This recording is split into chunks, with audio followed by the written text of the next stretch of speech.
we're going to talk about the information about brokerage services and why it's important and how it should be used with every client to explain how real estate brokers and real estate agents work, so that your client knows who you're representing and who represents the seller, the buyer, or how an intermediary works. In a minute, you'll see an example of me presenting a form to a potential client. Well, it's very nice to meet you. It's nice to be here. State of Texas requires us to do a couple things. I need you to sign this piece of paper so that we can go look at some houses. Okay. Nice to meet you. This is a document that establishes agency and it allows me to represent you. I just need you to initial the bottom of this document. Oh, great.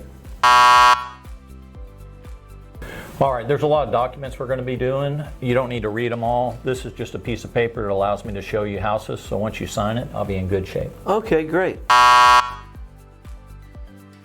Very nice to meet you, and Nice as I to was meet you. talking about, there's some paperwork we need to go over, but it's very important that we explain how real estate brokers and real estate sales agents work. Okay. There's two types of licenses in the state. The broker, who's responsible for all my activities as a sales agent, and that's the second type of licensing. Both the broker and the sales agent have minimum responsibilities, and they're real simple, and it's to put your interests above all others, including ours. Okay.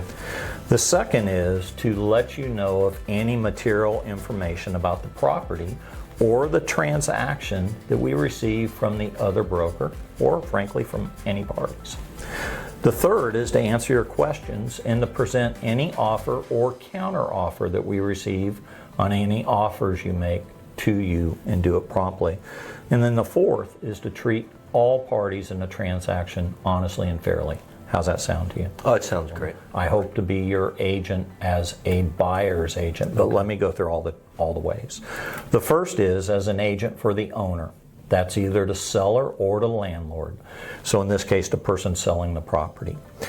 And that's one way that we can represent. The second is as an agent for the buyer. And that's where I agree to represent you. You agree to have me represent you. Now, we can also operate for both the buyer and the seller. It's quite possible that our brokerage will have a property listed that you want to buy. And as that, we would be an intermediary. But I do want to let you know it's important to us that you know how to get a hold of the company, the broker, my supervisor, and have all my contact information. And we've laid that out right here. Do you have any questions? No, I really appreciate you taking the time to go over this so thoroughly. It helps a lot. No problem. You're more than welcome. All I need you to do is initial right there and date right next to it. Perfect.